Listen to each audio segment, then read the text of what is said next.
Hi, it's me again. And yeah, in the light of the TV license fee going up this year, there's more and more newspaper articles coming out about how you can avoid paying it, which is good news. That's what we're all fighting for, right? That's why I'm in this fight. I'm never going to reach the kind of people that a mainstream newspaper could reach. So I like it when they publish these things, but I do like to go through them just to make sure they got their facts straight, because I do know that the BBC happen to pay multi-million pound contracts to PR agencies to push their propaganda. And the PR agencies are quite closely tied in with media outlets, aren't they? That's their job after all. So I like to just personally fact check some of these newspaper articles. So let's have a look at this one that I found. It says here, TV licence fee payers could cancel and get a £159 refund. Could you qualify? Well, I think a £159 refund is a bit overselling it, unless you paid for it yesterday and then you try and cancel it today, but you still wouldn't get £159 because they're going to take a day's worth of money out of that. If you pay in advance by direct debit, like most people who pay by direct, if not all people that pay by direct debit, tend to pay in advance. So when you cancel, you will get some money back. It's not going to be the whole 159 quid. But anyway, let's carry on. Let's have a look at this. Anyone who streams live TV or watches BBC iPlayer must pay the licence fee.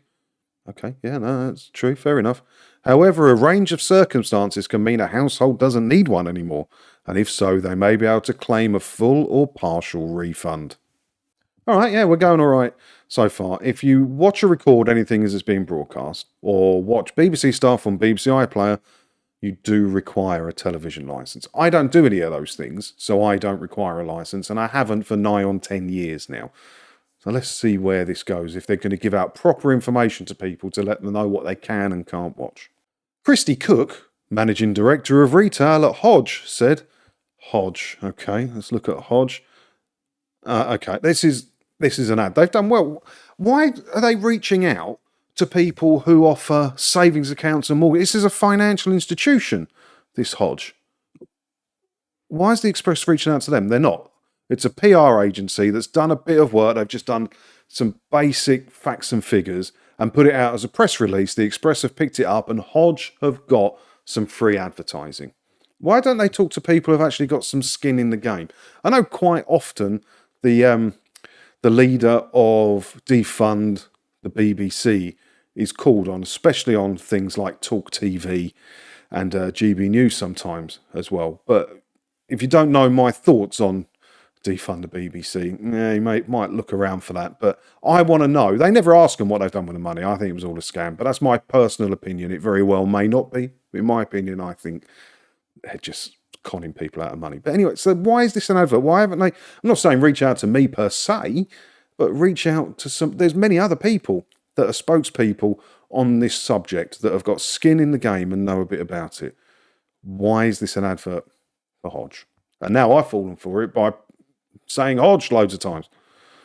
As it stands, households are now paying an annual cost of £159. However, the proposed £10 increase set for April surpasses the fee. Yeah, it's just an ad. I'm getting angry. Ms. Cook noted, our research shows that more than 30% of people have reduced spending on monthly subscriptions in the past 12 months. Well, I'll go along with that.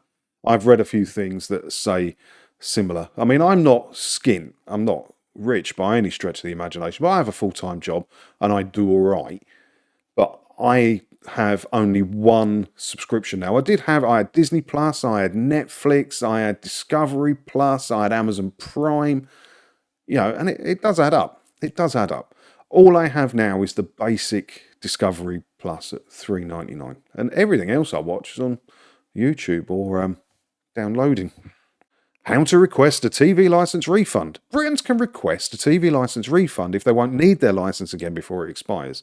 They also must have at least one complete month left on it. Again, yeah, fair dues. But where's the information? They know that most people, like in the trade, they call it below the fold. So the first third of an article that takes up your screen, they know that most people don't read below that. That's why when you look at like the Daily Mail and stuff, the whole story is in bullet points going down, because they know people don't get the information at the top. If you don't watch or record anything's being broadcast or access BBC iPlayer, you don't need to pay the licence fee. It's that easy. The main circumstances in which refunds are typically considered include, yeah, they've got to say considered, because in the small print, there's no guarantee that they'll give you a refund.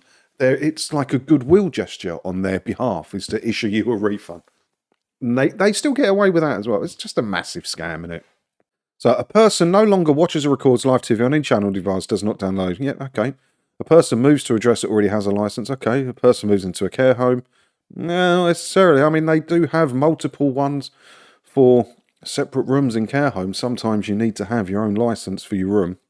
A person moves abroad. If a license holder has a blind certificate, oh yeah, that's a piss take as well. If you're blind, if you're registered as legally blind, you can have half off. You can't see your telly, but you can have a 50% discount. Lovely. Having two licenses at the same address, or the license holder has died. And they'll still send letters to that person, even if they've died. I've got loads of instances of people, families being upset because TV licenses started sending red threatening letters to someone's relative who's died. All of this is just so unnecessary. It goes on and on and on and on and on as well. Put it at the top. If you don't watch or record anything that's been broadcast or access BBC iPlayer, you don't need to pay it. You can phone up and cancel because the web form never works. When there's a mass of cancellations, because there's, what is it, 80,000 a month or something at the minute? When there's a load of cancellations, the web form magically stops working. Funny that. How to cancel a TV license. If a household is certain they won't need a TV license anymore, they can formally let TV licensing know by filling out a cancellation request form. The form rarely works. Best bet is to give them a call. And to be fair to them, which I'm not often for the Capita employees, but the phone people generally are pretty helpful. I don't hear a lot of horror stories about the phone people, so give them a call. If you don't pay by direct debit, so you don't think you're going to get a refund, not use a payment card, something like that, or you just pay it up and it's come up for renewal, you don't have to tell them anything. You can just stop paying. There's no law saying you have to notify them that you no longer require their subscription service. You can just stop paying it. You can. Well, it's not going to get a very high score, this one. Not going to get a very high score as it goes on and on and on and on. If you pay by direct debit, give them a call and you might get a refund, get it cancelled. If you don't pay by direct debit or you just moved house or something like that and you've cancelled the old one, you don't have to tell them. You're going to get the scary letters. Just throw them away. Use them for amusement. Use them as hamster bedding, whatever you want. It's absolutely meaningless. The letters are written in a way to scare you. They mean nothing. So I don't know. This ain't going to be a very high score. What do you reckon? 2 out of 10 for this? If that, it's just an ad, isn't it? And I fell for it and all by giving her some more free advertising. But luckily no one watches this channel, so she won't get a lot of free advertising out of me. Let me know what you think about all this down in the comments below. As always, thanks for watching. Hit the buttons and everything as well, because if you do that, hopefully I'll see you in another video again soon, won't I? Ta-da.